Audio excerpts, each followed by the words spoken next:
All right, without further ado, she has collected some wonderful things, which you can see and hear about. Let's give a warm welcome to our very own Sabina Fogle. Come on up here. Okay, thank you, Paula, for being here, and John. But please take my seat because there's not much to see. And I'm going old school. I have a bit of a cold, so if you can't hear me, wave. I know I have a soft voice. So I will begin. Welcome everyone to my special friends, especially Alex. Another thank you, Carrie and Kimmy and Kathy. A quick story: Kimmy and Carrie both came to see me in Paris while I lived there. And I just told Carrie, I remember it was April 15th because we were in the Louvre looking at a painting entitled The Tax Collector. I don't know what I was thinking, accepting a speaking engagement the day after taxes. So if I look tired, there's a reason. But without further ado, I might need water, but not, take your time. So I will begin with, we are here at Hillwood, and I encourage all of you to see the exhibit. It's Meriwether Post in Paris. It's fantastic. The vintage clothing, her Marie Antoinette, thank you, Alex. Her Marie Antoinette, a costume will come into play later. That was one of my favorite pieces. And of course, her jewelry is exquisite. So a little bit more, someone come that for now, I think we need to keep going. We'll do our best. Okay. So just wanted to start again with Meriwether Post. Some of you already know the history, but she was 4 husbands, right? From Chicago, Illinois, and passed away in DC. For most of her life, she was known as the wealthiest woman in America. So imagine her lucky opportunity to go shopping in Paris and other places in the world with all that money. As an heiress of the Post cereal fortune. Here we have her in this lovely painting from the Frances Crown Salisbury with this beautiful black dress. There's a span of her vintage clothing. I love this hat with the pearl. She loved pearls. That was one of her favorite items, and a lot of the massive jewelry she wore were nothing small. You could say that. Again, her famous emerald necklace and brooch, the pearls, and just I love the fabric in these photos of her lounging on these sofas and these drapery. Especially the Cartier brooch. I actually knew Alain Cartier in Paris, is a friend, and he still collects Cartier jewelry. So when I was in Paris last time, I mentioned there was this brooch, and he knew very well about it. And then here we have the Marie Antoinette costume. 1804. I made a year in Paris. Oh, okay. Sorry about that. Someone is coming to help. They're not happy on Zoom. So then we have, okay, we're transitioning over to something less elegant. This photo is of my mother and father. People ask about me often, what is your inspiration for collecting? And as Paula mentioned, my father was a scientist at Stanford Research, and he was also quite the adventurer. I have other photos I'll spare you of him treasure hunting with my brother in the Wild West for Jesse James's treasure, which of course they never found. But back in the 60s, I'll read the subtitles: Virginia City, Nevada, unfair advantage, science, Stardust was the name of the camel, was here cheerfully lapping up a pint of brew administered by jockey and physicist Ben Fogle before the Virginia City camel races. It apparently worked. The Las Vegas camel won 3 consecutive heats. So my dad was known as the camel racer. But again, these textiles, he would travel around the world and he liked to bring in, I brought in a burqa, a golden yellow silk burqa that he brought from Afghanistan in the 60s. And he would bring back lapis lazuli, a variety of ethnic pieces from all over, very heavily embroidered, because my mother was working at the Smithsonian and loved to restore these objects because that's what she was doing for her work. And here's a picture of him at the South Pole, another one of his fun adventures. My mother would bring back extraordinary pieces of fabric, and even though her master's at GW was focused on American Indian headdresses, I think she wrote 300 pages on a single headdress because of the historic value of this headdress. The Indian chiefs would collect feathers for each battle, and there were eagle feathers or owl feathers inside, because that would connote wisdom. So there's so much that goes into these pieces of art. This is a 17th century brocade bodice with gold and silver thread. And one of the great stories she told me was working on the treasure houses of Britain. It was a lot of furniture, and there was a blue brocade sofa. And you know, we might have an extra button in our jacket. This sofa had extra gold leaves tucked into the side. So they thought about, well, what if this gets broken? And they had these extra pieces hidden in the sofa. So she had a conservation at home, and I got to see a lot of her work up close because the Smithsonian moved out to Suitland in Maryland, and that was a really far drive from Bethesda. So then we go to, so thanks to my mother, I learned how to sew, and on a foot pedal machine. I forgot to mention that, so I still have that. I don't use it much anymore, but I would bring home a lot of things from Paris over the years. But back to the mid-90s, I was at University of Maryland studying art history and French literature. And I remember being very captivated by these women in these 19th century paintings wearing these long, heavy velvet gowns worn by women lounging on sumptuous silk-covered sofas with cashmere shawls draped on their shoulders, or women draped in lightly beaded organza silk dresses with lace. So I brought a couple of examples. John Singer Sargent, Lady Agnew, 1893. And can you see okay? Okay. I can move that. How about that? I wanted a special shout out for Kathy, who did the antique show, the winter antique show, and did a great job. I want to make sure you see these great pieces. And this one was not well known. It's a private collection, but I just love this beautiful gown and this chair and this fan and just this lap of luxury kind of lifestyle. Don't we all wish we had that? And then another original piece I found was Portrait of Woman with Pineapple. Again, the lace, I couldn't find a picture of the lace auction I went to in Paris, but there was a giant veil, and I couldn't believe it. It sold for 100,000 euros.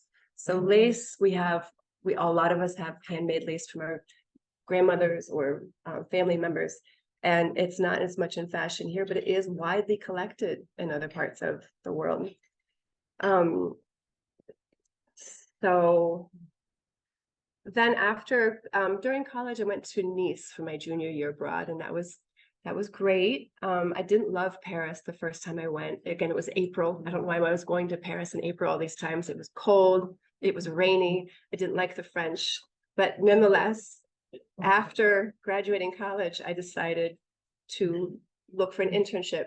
At the time, I was at the National Gallery of Art, and my director said, well, why don't you write to the museums in Paris? Everybody needs an intern or a Sherpa. And I wrote to 5 museums, the Musée d'Orsay, the Louvre, the Pompidou Center for Modern Art, the Rodin, and I don't remember. And they all said yes. I was really excited because they wanted someone, even my French was so-so, they just wanted some bilingual. So I chose the Musée d'Orsay because I liked 19th century paintings the best. And just back to this, my father and I used to go to the Phillips collection. I love that painting, Les Canotiers, the boating party. So that was, going to Musée d'Orsay was wonderful. The museum is closed on Mondays.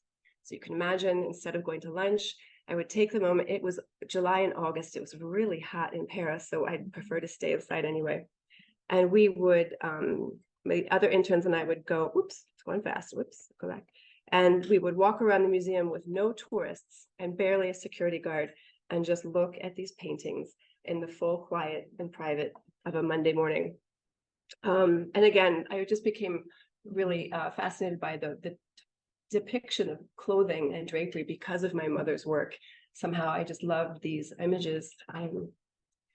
And the way the light, of course, shows from the Impressionist works. And of course, we have a fantastic example at National Gallery as well, but a lot of it is in Musée d'Orsay. Also Van Gogh, the Italian woman, just my mother loved a lot of these brightly woven fabrics that came from Europe. But what also interested me was the sculpture at Musée d'Orsay. How much more difficult, I thought to myself, it is to create a volume of fabric or drapery in sculpture. But some of these examples are stunning. When you are in the Musée d'Orsay, there's the big main hall, but there's also this grand ballroom with gold chandeliers, and it's just spectacular.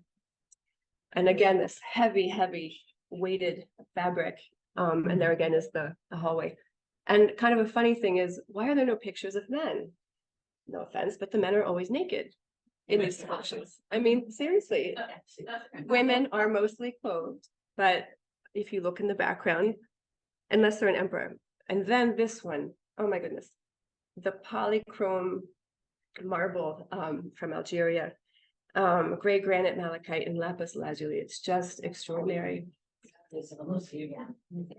And there's some other examples too, but this is just so beautiful. And the close-up. And of course, there's Degas' Petite Danseuse. We have one in Washington. A hyper realism. They have this, you know, actual tutu and the ballerina slippers. I didn't go too much into the Louvre because I wanted to keep it short, but I love the way they have this sculptured lace. I mean, that's just so extraordinary. And then Artemis over there, and of course Greek and Roman. So where are we now? We're going to, after that, I went to another internship after the Louvre into Christie's, and that was really fun. But an interesting fact about Christie's is they could not legally sell in France. It was a long rule that Christie's and Sotheby's, because they're English, were not allowed to sell in France. But as an intern, I got to do basically paperwork and photocopies. But I was actually really interested in some of the exhibits, because even though they couldn't sell, they would host these lavish parties. I mean, champagne, everything. And one of my favorite auctions was this sale on clothing, Madame Grey. Very Grecian drapery, fantastic, beautiful colors, very soft, feminine. But again, it's kind of to me, to my knowledge, it was new that you were having auctions of clothing, couturiers.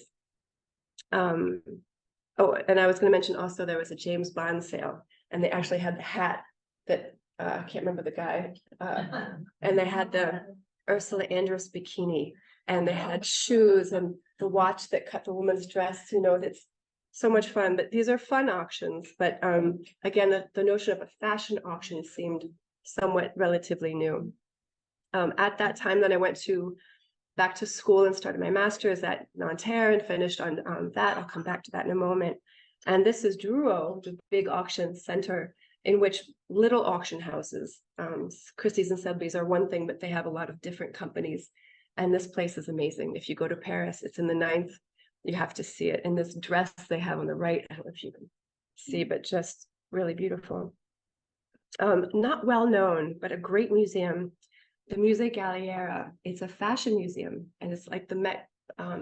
What I remember they were saying they were going to do a fashion gala here, but I don't know if they started that. Really beautiful museum. And again, when I was there in the early 2000s, that's when I remember seeing some of their first exhibits on Madame Carvin, a Grand Couturier in 2002, and a great exhibit on Marlene Dietrich in 2003.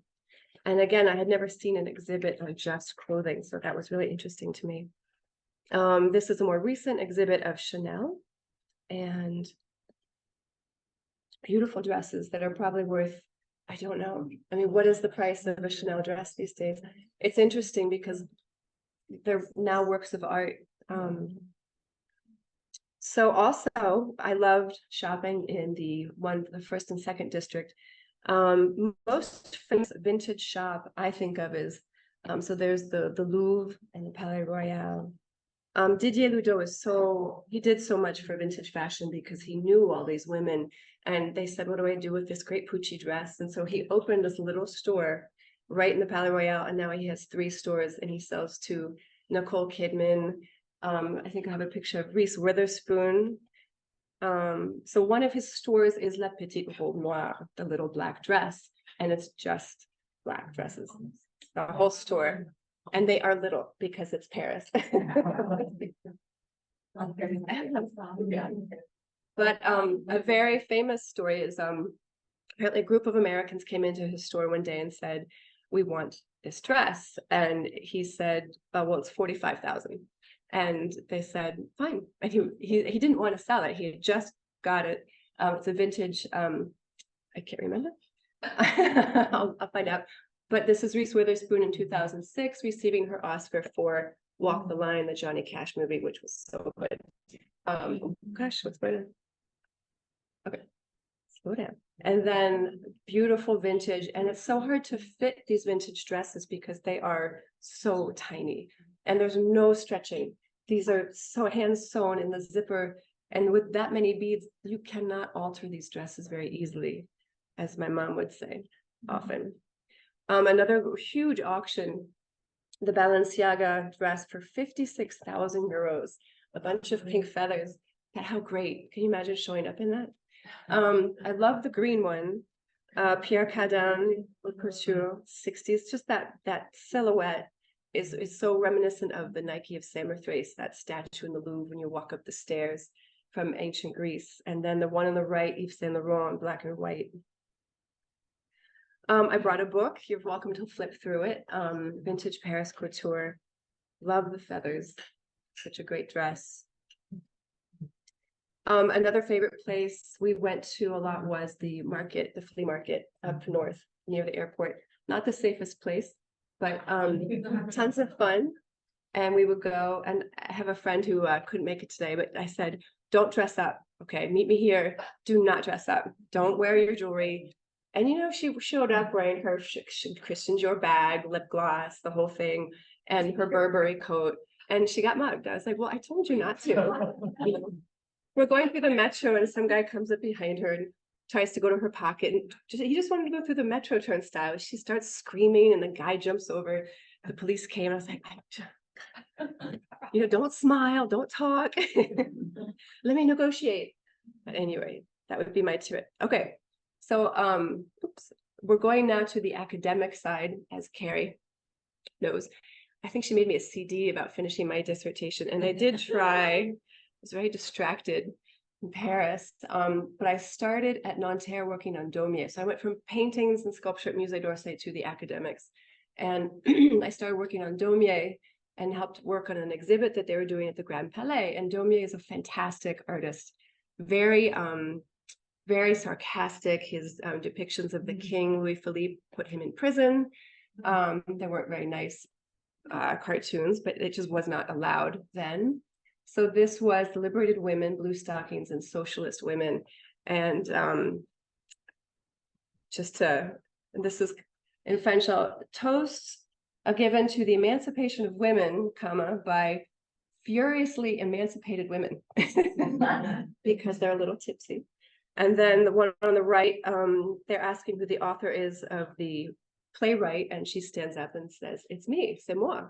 And look at their stunned faces that, oh, a woman wrote this play. Well, yes, she did. And then I went on to a print collector, and Henry Beraldi, for my doctorate work. And he was an artist, a bibliophile, historian, and publisher. His wife was also very rich, which enabled him to collect so many books. But she was also herself an avid collector in the steps of some of the queens of France. And that was her book plate. The reason I bring this up is because the 18th century engravings during the 19th century were so hard to find because they were so popular. So Beraldi would complain that it was so impossible to find good quality, rare prints, because prints are a multiple, and they're often, the good ones are hard to find because they're maybe damaged.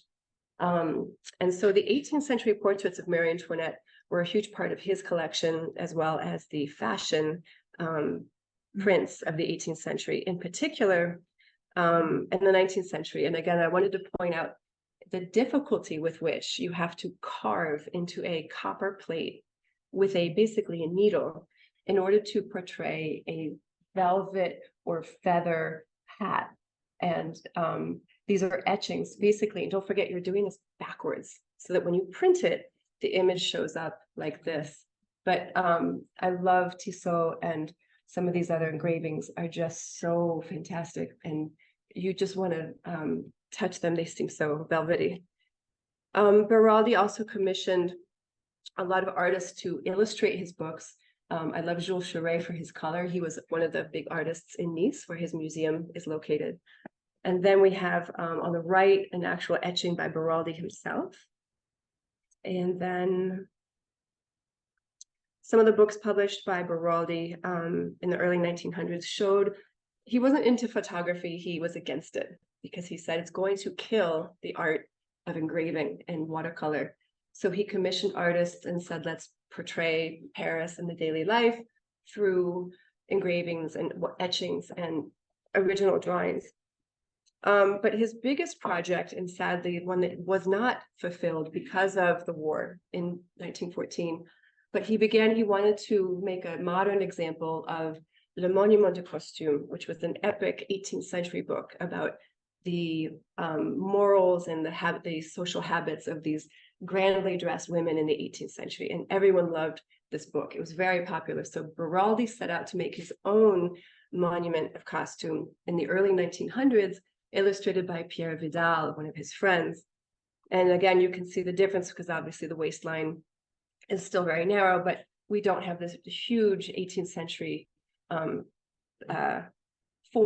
It's much more diminished. So the Belle Epoque in Paris, these are beautiful watercolors. They didn't get published, as I said, but they are in New York at the Met. So if you ever get a chance, there's some online, but they're just so beautiful. The hats, it's nothing like today. We go to the horse races with big hats, but the gloves that I know people always ask me, where can I sell my gloves, my mom's gloves? And it's sad, but no one wears them. So it's hard to sell. Fur coats, don't even get me started. They're just not saleable. Oops, let's see. There's some more pictures of the Belle Epoque. So beautiful, and even men, they do get their fair share of images, so that's nice. They're going to the club. So then I wanted to talk about the people who influenced my life in Paris. Doris Kloster is a good friend and photographer. She's from New York, and I met her. I was translating at a cooking school at the Ritz and another cooking school, and one of the students knew her, who just got married to a Frenchman, and she said, oh, you should meet Doris. And we went to a cafe together, and we became lifelong friends. She used to teach photography in Venice for NYU, tough job. And so we went, and I would be a sidekick, kind of like Alex. I would help her, and I would shine people's, shoes or do whatever I needed. Didn't really model because when we were in Italy, they fed the model too much pasta. And that's something you can't do. And I said, I never want to be a model. I love my pasta. I just had the risotto. But we were there during Carnival because she knew the owners of the Pisani, Palazzo Pisani Moretti, which is so beautiful. And we were, of course, not here. We were up there because her friends were literally making the costumes that would be worn that night at the ball, the really expensive ball. And we had to go down, of course, the back staircase in our kind of makeshift outfits. But we saw Paris and Nikki Hilton dressed in these humongous dresses. And they were going to the ball that's thousands of dollars a ticket. And it looked like a lot of fun. Another one of my close friends in Paris is Yin Qin, an artist from Beijing who is really famous now and is just the most perfect example of what a dandy would look like today. A dandy would have been a 19th century man wearing the hats and all the accoutrements. He was commissioned by the Cathedral of Notre Dame to do 3 paintings. And this is his Madonna and Child. Luckily, the paintings were not hurt during the fire. On the right, the image in the middle of the Venus with the black hair is his, and that was used as the main poster for this exhibit. Botticelli reimagined. What an interesting idea. And let's see. So he's fun to watch on Facebook. His images of Paris by photography or painting.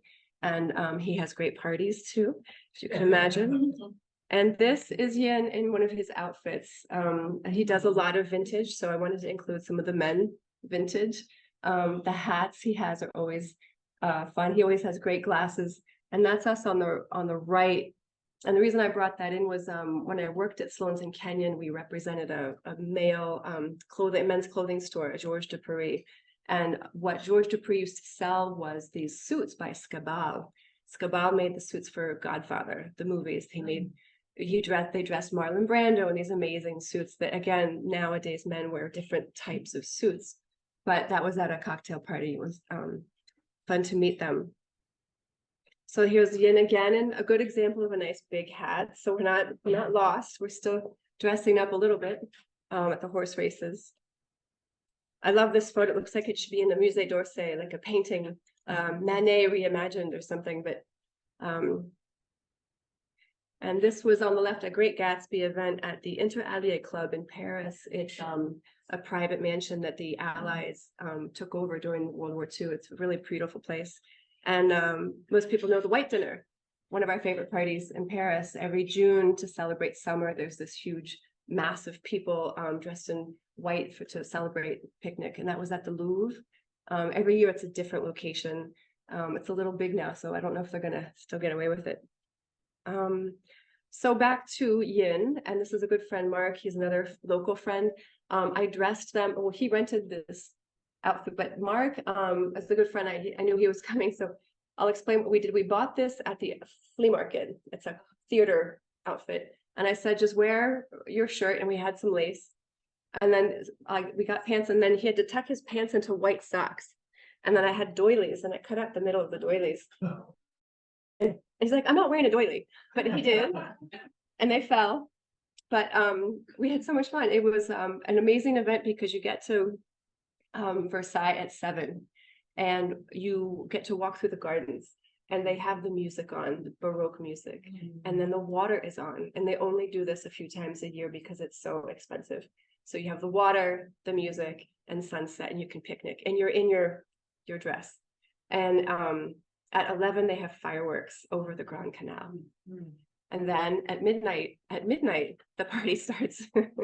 You go into the castle underneath the orangery where they used to keep the plants.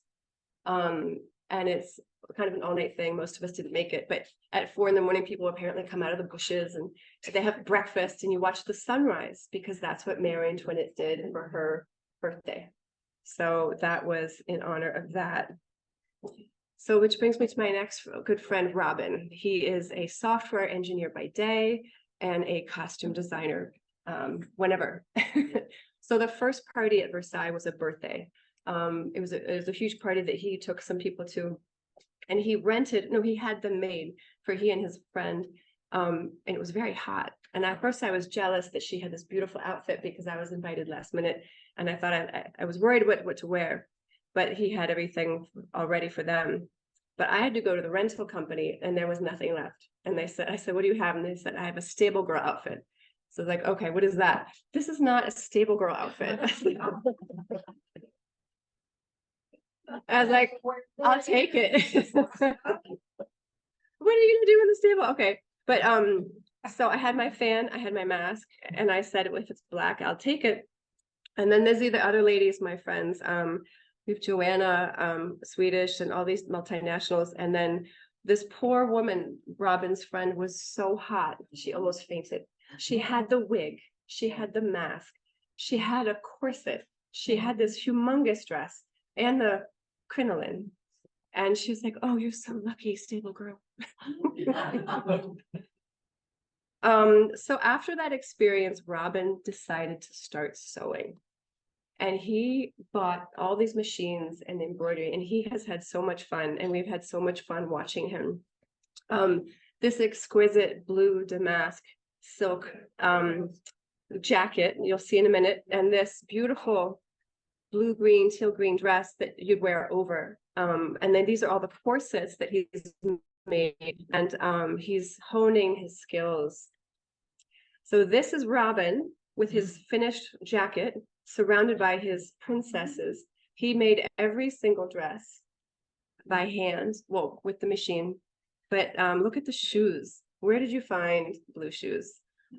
And so he's been doing this again and again. Wait, sorry. So he, funny story, this summer I went to Berlin to meet Doris, and my other son, Alex's younger brother, was traveling, and we went to Berlin, and then I went through Sweden on the way home because they said there was a party at the Swedish Opera House in honor of the 250th anniversary of King Gustav's creation of the opera. We were so excited.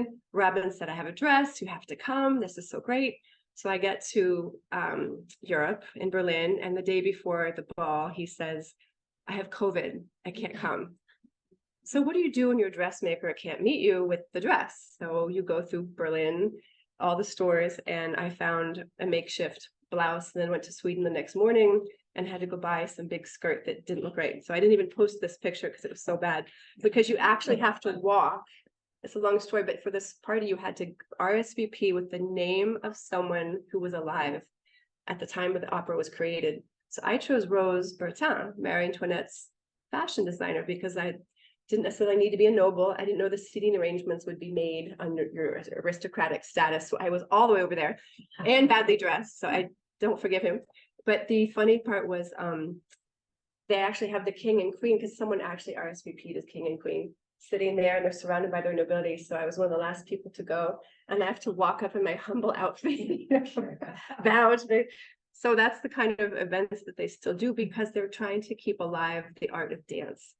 And so we have a choreographer who actually creates dance steps for these events, and it's really fun. So the Fall of Rome banquet dinner could not be more apropos. In 2013, my friend Kira Oblinsky is of Russian and French family, and we went to this wonderful event, and that was the last party I went to, because I had to come home to visit my parents, and ended up staying 14 years. So I'm still here. It's funny how these things happen. I went to Paris for a summer internship and stayed 20 years, and then came home to visit. And that's how things are. Life is what happens when you least expect it, right? So the good news is, another friend of mine, Tad, worked at Sloan's in Kenyon, and said, I have a job for you. He knew how much I loved costumes, and he said, they need someone in the vintage fashion department. So I had the honor of working in an auction house that specialized in clothing, because they cater to these houses that are filled with closets and closets of gowns.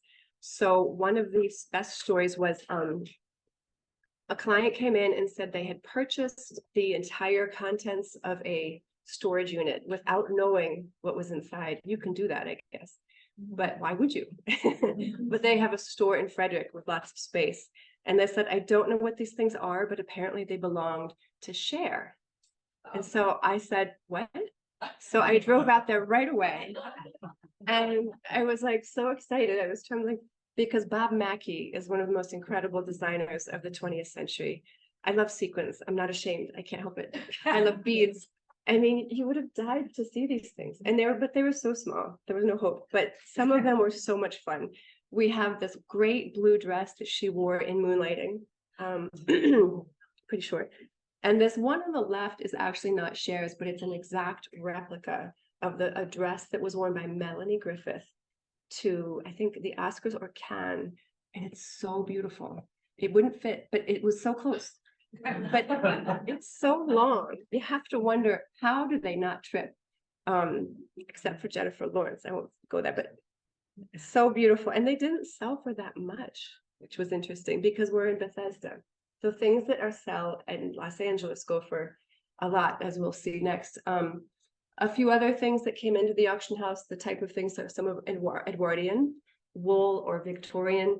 I love the 1960s. That's always my favorite because of the color. A lot of vintage wedding dresses, and it's sad because there's just no market for them, but they are so beautiful. one of my hands down favorite pieces was this embroidered silk half fur opera coat, Maximilian. Who wears these things to the opera anymore? I hear this every time I go to a client's house. They show me a fur coat or something amazing and they say, my mother used to wear this to the Kennedy Center.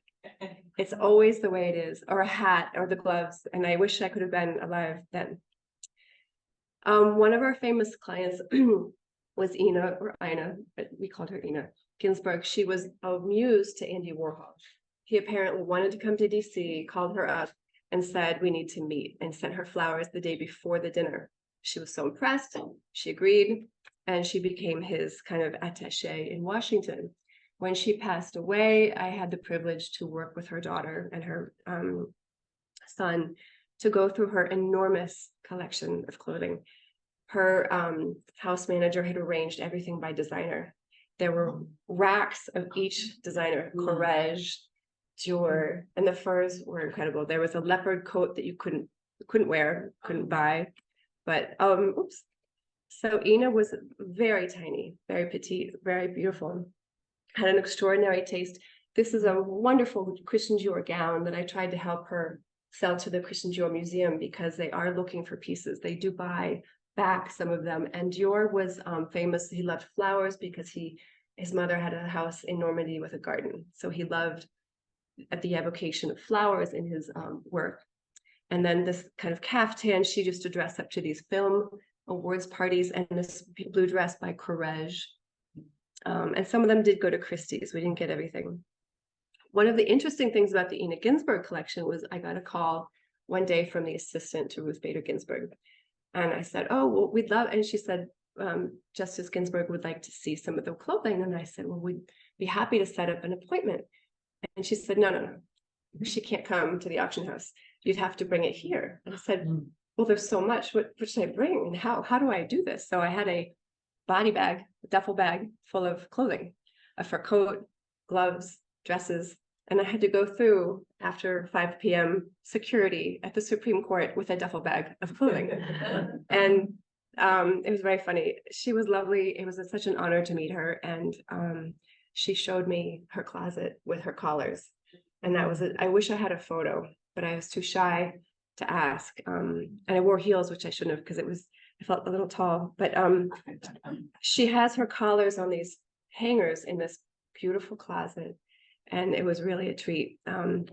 What made me so sad is that I went to Paris after her son was living there, and I actually bought for her a lace collar with matching gloves from the flea market in Paris.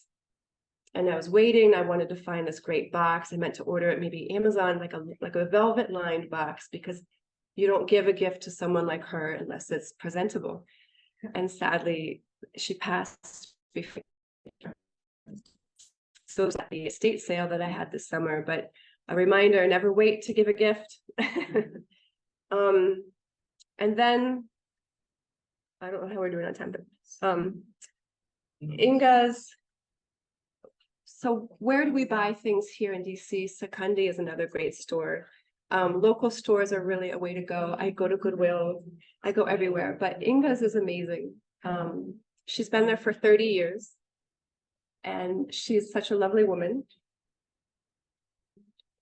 She has a really nice vintage Chanel, great collection of shoes. And she works with these clients from Palm Beach who can't be seen in the same thing twice. So there's this travel between New York and Palm Beach and DC of, after New Year's 2000, I remember seeing some amazing dresses that you can't even imagine. Oops. But sorry, I'm jumping. So that's Inga's. I was going to show you some of my mother's things, another great caftan that my dad brought back from one of his trips. And the one on the right is a Diane von Furstenberg. What's interesting is it's not a wrap dress. It's a beautiful paisley. It feels like silk, but it's not. It's there was such an exhibit in Belgium of her work, so I wish I had known. I would have maybe donated it there, but it's great. Yes, you won. Yay! I bought a bunch of Hermes scarves. I can't help it. It's on my phone. I have this app called Invaluable. It's so dangerous. Don't do it. Didier Ludo, the man we talked about earlier, decided to sell his collection of scarves. And once I looked, I was stuck. But I didn't, I stopped at some of them, but they had some map scarves, and I love maps, but they went for a lot. But I do love that one. So bidding or online, anywhere in the world, you can have it shipped. It's not too bad. This is this fantastic dress. When I worked at Sloan's, there was a parking lot behind Miller's Furs or Garden House. I don't know if you remember the women's market in Bethesda. So I had to go through the thrift store that was there and get gifts for my colleagues. And I found this beautiful dress, fully beaded, never wore it, can't fit, but it's just so amazing, the workmanship that goes into those dresses. And this was a recent gift from a friend. It needs to be cleaned. And then on the right is that kind of vintage looking overlay, black and gold embroidery that I like. A lot of our local designers, now it brings me to another point. People say DC doesn't have fashion. That's simply not true. All of the women in DC have traveled. They have really great collections. And we even have some really great designers like Julius and Garfunkel from the 60s. A lot of you know. Some of the vintage pieces I got at Sloan's.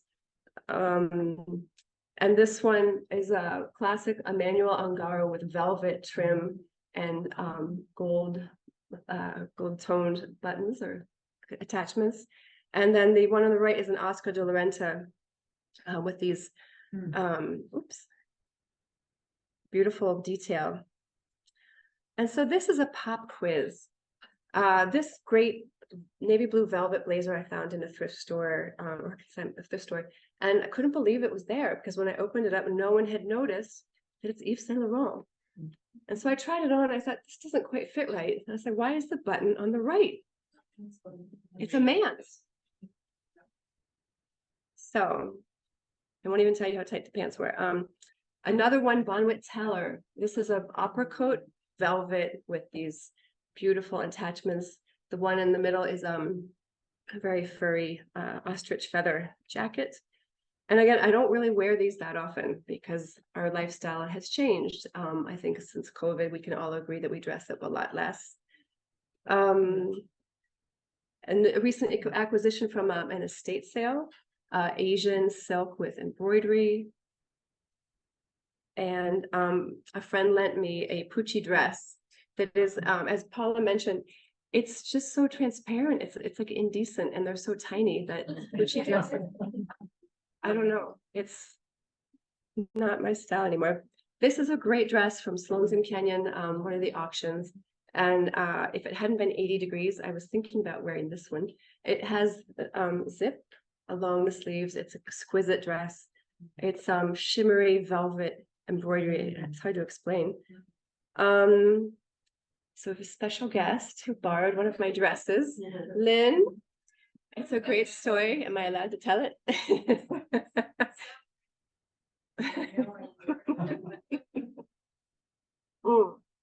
She called me and said, I need a dress. I'm going to a birthday party. And she needed a dress, a good one. And she tried on my black flapper dress that I got at an estate sale, but when she tried on the red one, I said, you have got to wear the red one. And I had a gold shimmery sequined shawl that went with it, so she was set. And I think the purse.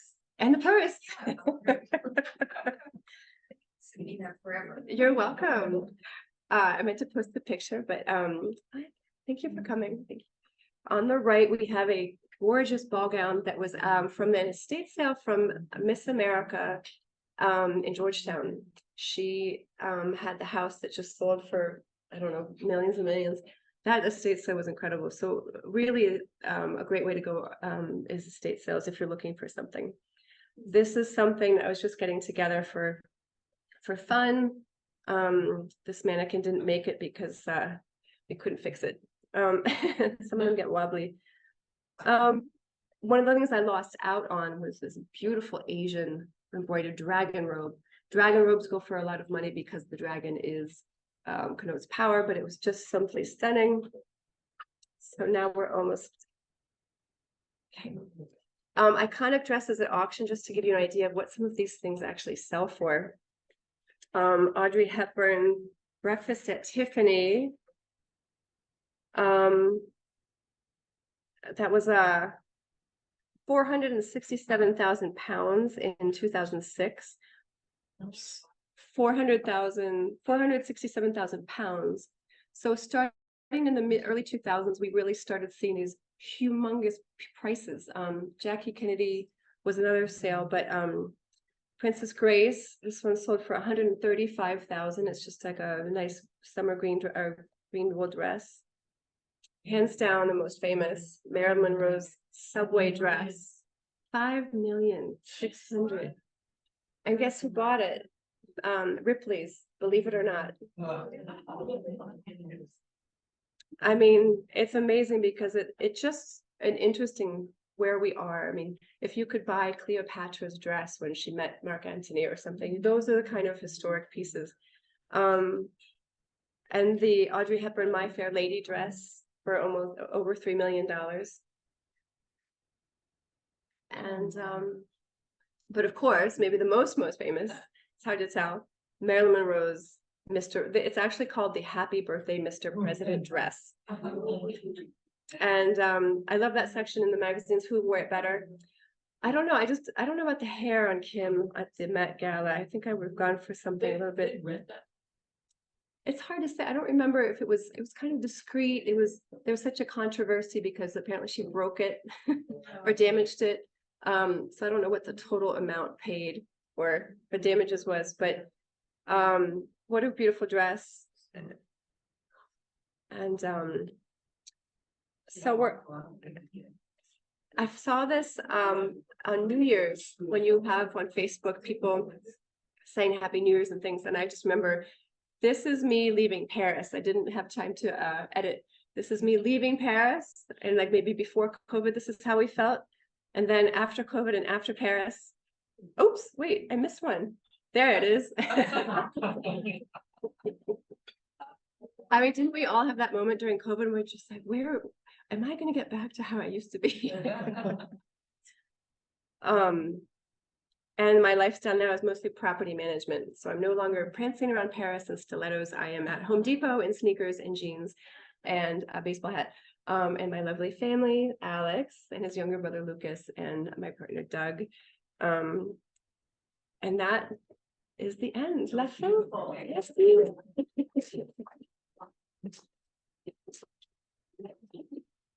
There's Paula. Does anyone have any questions? Sorry about the Zoom. Yes. What about that? Inga's actually does have some. I really think the Goodwills are St. Albans in the cathedral. Washington Cathedral has the best selection of stuff like that, ties and everything like that. Yeah. Auction. Yeah. Another question? Yeah. You're not buying and selling.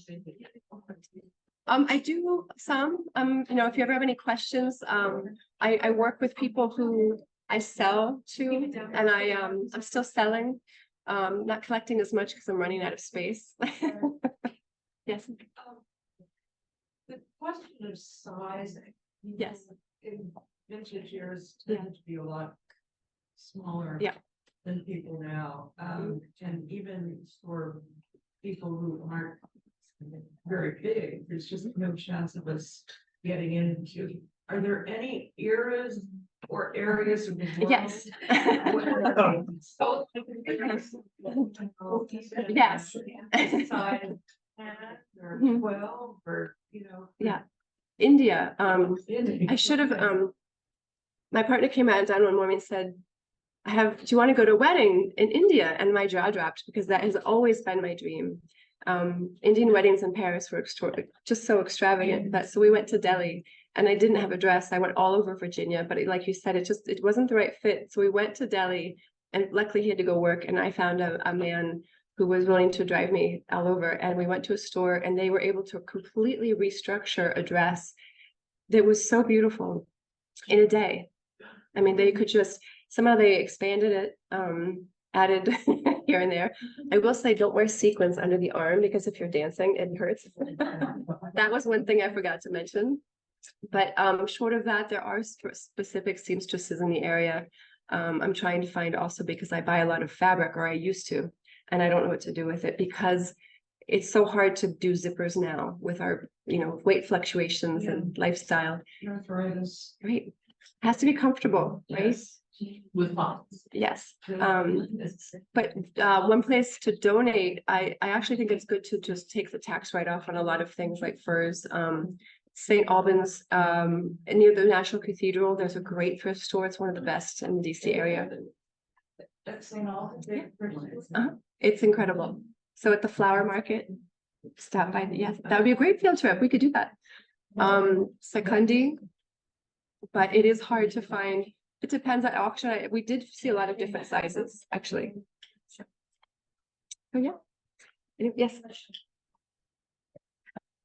My mother has an exhibit, so we know, I think you know. Yes. And as a result, a lot of people come to me and say, oh, I can dress that I would like you to make as a fashion department. Or another friend told me that she has a dress that was made by Anne Lowe, her wedding gown. Okay. And she didn't know if she should donate it to FIT or to the Smithsonian.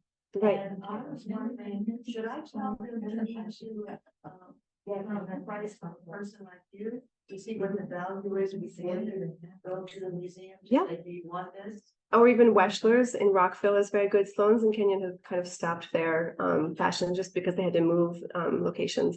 But Weschler's is pretty good, but I'm happy to help. And yes, I'd like to make a special shout out for Donna's mother. Beautiful hats. Nice to have living history with us. Is that one of her hats? Or? Okay. Briefly, my mother was a designer in Philadelphia for 50 years. She owned a hat shop. She was the first African-American woman to own a business in downtown Philadelphia. So her her clients were Ella Fitzgerald, Lena Horne, Mary Anderson, the DuPont family. And when the new African-American Museum opened officially, they heard about her. She was 90. Oh, wow. Was still working. And they said, we would like to come look at some hats. And I told them, okay, I was working here. I work for National Public Radio. And they said, can we see your mom and meet her? Well, she was in assisted living. So they came, and my mom's hat shop was about maybe from this wall, down to here. And I was really nervous because she said, don't touch anything. I'm coming back to make more hats. And she was 92 then. Wow. And so I didn't touch anything on her only daughter. Make a long story short, they put on the white gloves. They start looking around, touching things. And I was like, oh, this is fun. I'm probably going to take 2 or 3 hats. That's gonna be really nice. Finally, they came over and said, Donna, we want the whole hat shop. Wow.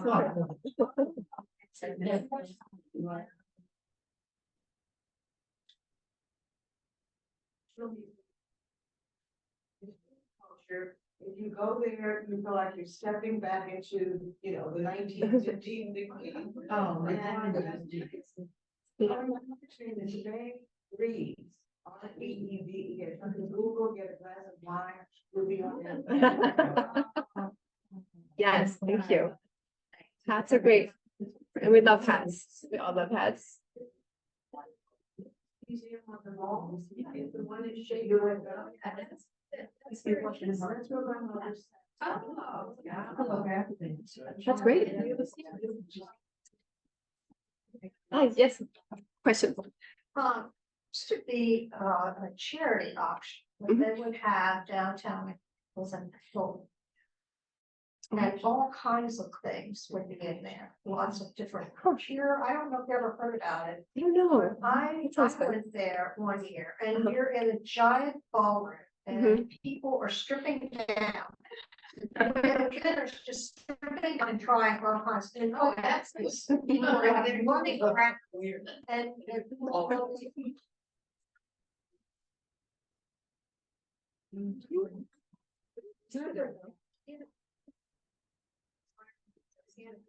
Who was that? Like, just A couple years in a row. that's so funny. Bobby. Such a great idea. Yeah. Okay. But anyway, so I bought this suit because I'm interested. I was so great. I was able to, you know. Wow. But I bought this 1960s white ermine nape jacket. Oh my goodness. With the epaulets and the big buttons. Mhm. And it was a little too long Mhm. here and the collar was, you know, 60.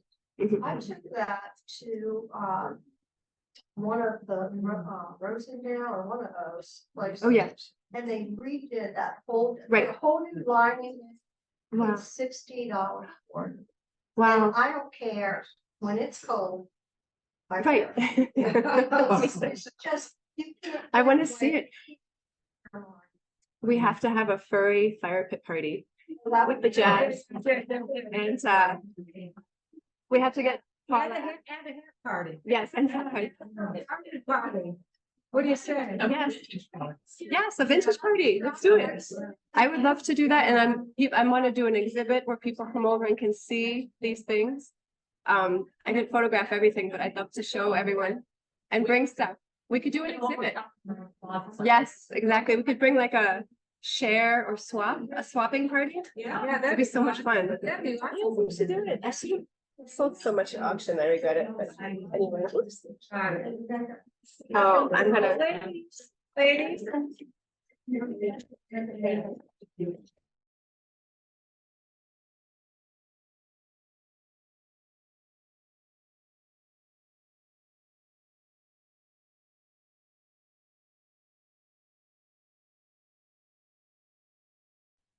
Okay, I'm no longer hearing anyone, so I think what I will do is stop the recording. This was a really fun presentation to listen to. Thank you so much.